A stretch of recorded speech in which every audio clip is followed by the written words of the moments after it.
Hello students, class 10th NCERT exemplar trigonometry का एक question पढ़ते हैं।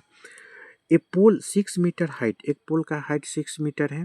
कास्ट ए शैडो, तो उस पोल का शैडो है 2√3 metre long on the ground, ground पे ये इसका शैडो बन रहा है। Then the sun elevation is, तो सन का एलिवेशन, एंगल ऑफ एलिवेशन कितना होगा।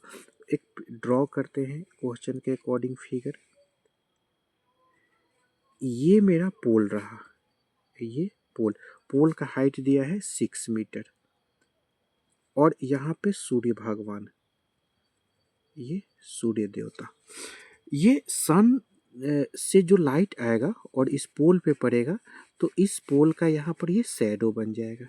ये शैडो, ये शैडो का लेंथ है 2√3 मीटर, 2√3 मीटर।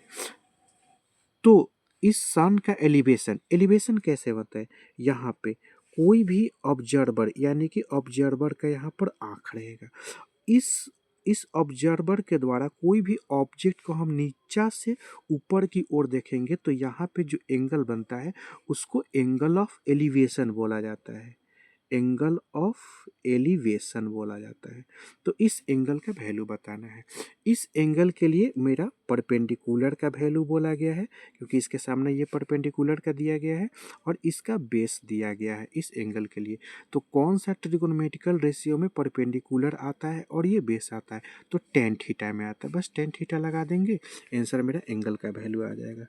तो tan थीटा यानी कि परपेंडिकुलर बाई बेस, परपेंडिकुलर कितना है 6 मीटर, 6 मीटर, ये परपेंडिकुलर रहा, बेस 2√3 मीटर, मीटर से मीटर धाए धाए खत्म हो गया। 2 से 3, 3 के लिए क्या लिखेंगे, √3 इंटू √3, एक डिनोमिनेटर में 3, बेचारा ये भी कट कर मर गया, यहाँ पर बच गया √3, बेचारा मरा नहीं, कट कर। और यहाँ पर tan थीटा, ये tan थीटा, tan कितना का वैल्यू 6√3 आता है, tan 60 degree. After compare theta का वैल्यू कितना हो जाएगा 60 डिग्री। ये एंगल ऑफ एलिवेशन आ गया। इसमें थोड़ा और, यानी कि 60 degree, option number A is correct answer. इसमें थोड़ा एक और कॉन्सेप्ट समझाते हैं कि ये कोई भी ऑब्जर्वर रहता है, ऑब्जर्वर किसी ऑब्जेक्ट को नीचा से ऊपर की ओर देखता है तो उसको एंगल ऑफ एलिवेशन बोला जाता है। और ऐसा रहे कि अब ऑब्जर्वर यहाँ पर है, यानी कि आँख यहाँ पर है और इस आँख के द्वारा कोई ऑब्जेक्ट नीचा की ओर देख रहे हैं, यानी कि कोई एरोप्लेन है, एरोप्लेन से ऑब्जर्वर नीचे की ओर देख रहा है, तो यहाँ पे जो एंगल बनेगा उसको एंगल ऑफ डिप्रेशन बोला जाता है, डिप्रेशन।